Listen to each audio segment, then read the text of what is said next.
Guys, this is the New York Sports Show here. I'm Lucas, joined by Luke, and today we're going to be grading the Mets and Yankees trade deadline, along with George Lombard Jr. being called up, Anthony Volpe sent down. Let's get into it. Mets received back third baseman Billy Amick and shortstop Bruin Agbayani.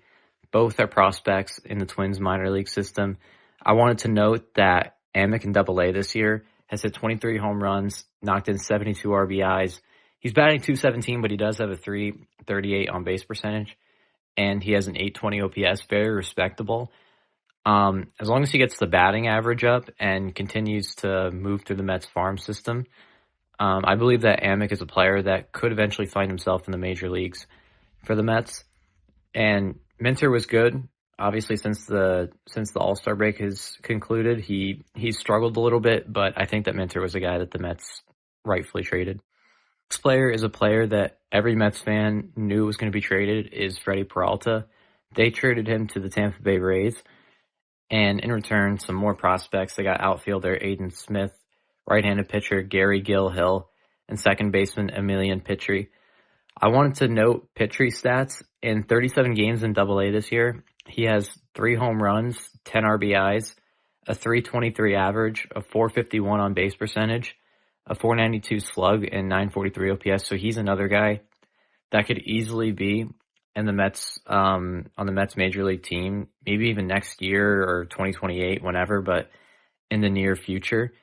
I think that, the other guys are not great, but I think outside of Petry, the other guys are not great, but I think that Petry is a great addition. The next player that the Mets traded was Huascar Brazoban. We all know that Brazoban's been one of the most reliable arms for the Mets the last 2 years, so it does suck to see him go, but he was getting older. And even though I don't think what the Mets got in return was great, they got Gabe Davis, not the Bills wide receiver, but a right-handed pitcher. He played college ball with Nolan McLean and Carson Bench. I thought that was worth noting. He is very tall. He's 6'9". And they got Zach Franklin, another pitcher. Not great returns. They don't have great stats in the minor leagues, but we'll see what happens. The next player was Brooks Raley. Again, another reliable arm for the Mets, but another guy who's getting up there in age. They traded for more prospects, right-handed pitcher Luke Gabriash and outfielder John Spikerman. Spikerman this year in high A+ does have some good stats. He's picked up 9 RBIs, 18 stolen bases, a .260 average, 419 OBP, and a .759 OPS in about 30 games at high A+. And high A+ is not, obviously it's nowhere close to that highly ranked, but some good stats overall. The next player the Mets traded was Luke Weaver. Obviously Weaver's been amazing for the Mets, but they did get some good value out of him. They traded for shortstop prospect Sammy Stafura, and this year in high A+, in 47 games, Stafura has hit 19 home runs, knocked in 51 RBIs, he's stolen 16 bases, he's batting .301 with a .365 on base percentage, a .656 slug, and a .1021 OPS. Again, it's only high A ball plus, but some great, amazing stats. Easily next year is going to start the year at the minimum of Double-A, probably will make it Triple-A at some point, and I would honestly expect some major league time by 2028 or 2029. Then finally, the most heartbreaking trade of all was the Mets trading away Clay Holmes and Tyrone Taylor. This one stung, honestly, really bad. I love Tyrone. He was one of my favorite Mets. I think he was everyone's favorite Met, at least one of. And Clay Holmes this year, even though he's been hurt the last couple months, he's pitched great for the Mets in his Mets tenure. It sucks to see it come to an end. I really wanted to see Clay Holmes get an extension. But the Mets did get probably their best prospect back. In return, they got Jefferson Rojas. He's MLB Pipeline's 63rd ranked prospect, now new Mets #1 prospect. And in 91 games at Double-A, he's hit 15 home runs, 57 RBIs, 17 stolen bases. He has a .270 average, a .334 OBP, a .461 slug, and an .800 OPS. He, again, another guy that's probably going to see some major league time really soon.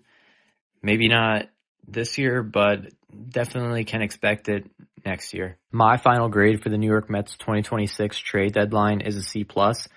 Now, most Mets fans don't like what we got, but I like some of the prospects that we got. I'll admit some of them are a wash. Some of them are never going to see the major league level. I think even let alone the AAA level. Some of the prospects that are relief pitchers. But we traded Brazaban and Rayleigh away just because of the fact that they were old. And then we got some value back with guys like Weaver, Holmes, Taylor, because they are still long-term options for some teams. And so because we got some good stuff back in return with some players that could see the major league level, I will give it a C plus, and it could go up, it could go down depending on what happens and the performance of the players that we traded away too. For the New York Yankees, I'm Luke, going to talk about the Yankees trades. First, on Saturday, Camille Duvall got traded to the Pirates for catcher Omar Alfonso. In 60 games in Double-A, his batting average is .239 with a .750 OPS and 9 home runs. They also got Luis Cruz, the outfielder, from the Pirates too. He's really young. He's only played in rookie ball, a couple Dominican leagues, but in rookie ball, 53 at bats. He has 11 RBIs. He's batting .328. He has a .481 OPP, .443 slugging, and a .924 OPS. To me, again, I don't see these guys ever touching the major leagues, maybe AAA if they're lucky. I do think maybe, you could trade them next trade deadline for some players, but overall, I don't think the Yankees will ever call up these guys or they will ever play in Yankee Stadium with the pinstripes on.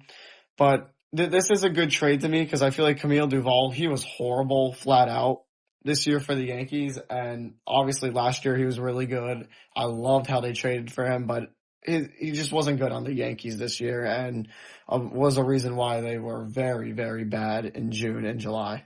The next trade the Yankees went out for is a first baseman and DH, Luis García. Luis García on the Nationals, he was batting .285, 24 home runs. He had 78 RBIs and an .883 OPS. The Yankees didn't have to give that much up. They gave up 4 right-handed pitchers, Jake Bird, Jack Siebert, Ben Grebel, and Giovanni Cruz. All are right-handed pitchers, and they're all bullpen. So it's Jake Bird, the Yankees traded for him last year in the Ryan McMahon trade, and it didn't really work out. He was just flat out horrible. Giovanni Cruz, before that, the day prior, he gave up a couple runs against the Cubs. I still think I would like to keep Giovanni Cruz because I see the upside with him. He had a couple good games prior to that, but overall, if you're going to get Luis García, which I think is the best trade the Yankees made during the deadline, although they did not make a lot. Not like he leaves after this year. You still have 1 full year after and see. He's not a lone player. So I think in the long term, the Yankees, this is great. The only problem is when Stan and Judge comes back, what's going to happen to the other players on the team? Like, who's going to get optioned down to the minors and who's going to go to the bench? Because when Stan comes back, he's obviously the DH, or will Stan even come back this year? That's something we don't know, but Judge should be getting a scan soon. And that leads us to our next player. Hit Ramos, left fielder. We didn't give that much up for Heliot.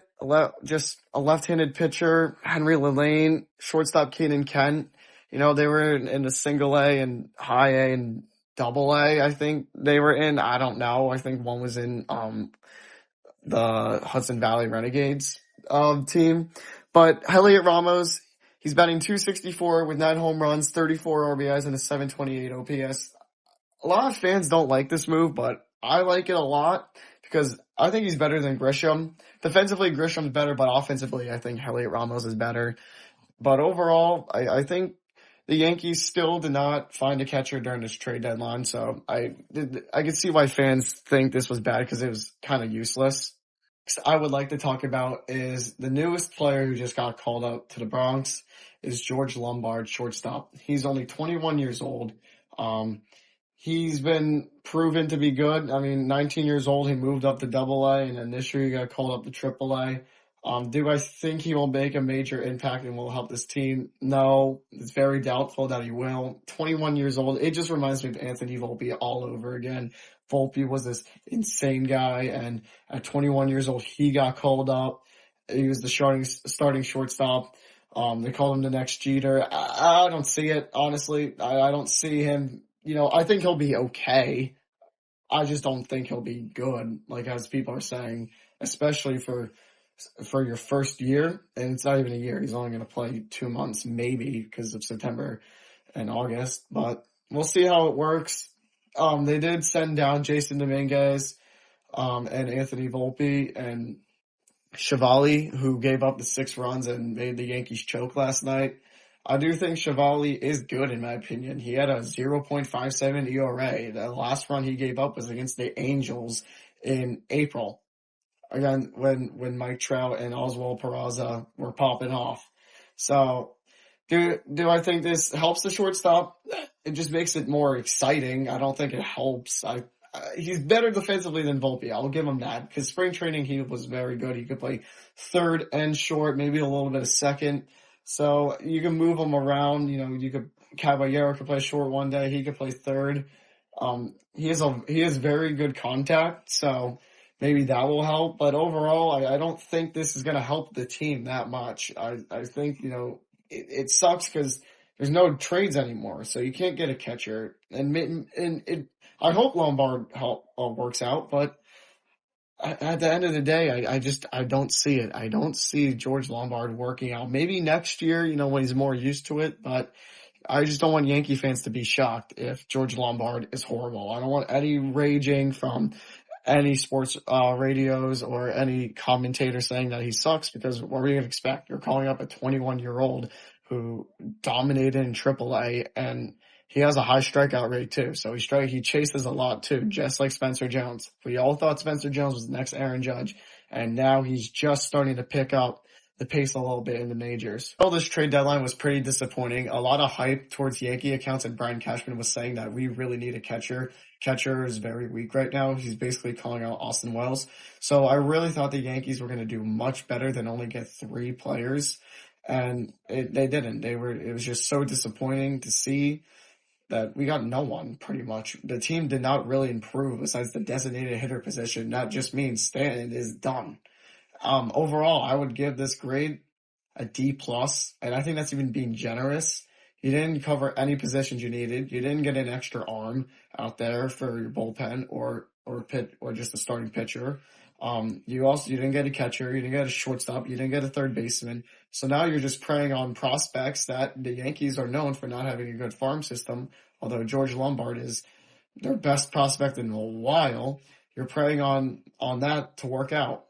And I don't like that. I think the Yankees should have been more aggressive during the deadline, because the more aggressive you are during free agency and the trade deadline, the better your team's obviously going to get, and you'll obviously win more. And I don't think, the Yankees are going to win a World Series this year, because the team's just too weak, bottom of the order. It's bad. Thank you guys for watching another Subway Sports episode. I'm Luke, joined by Lucas, and we'll see you guys next week.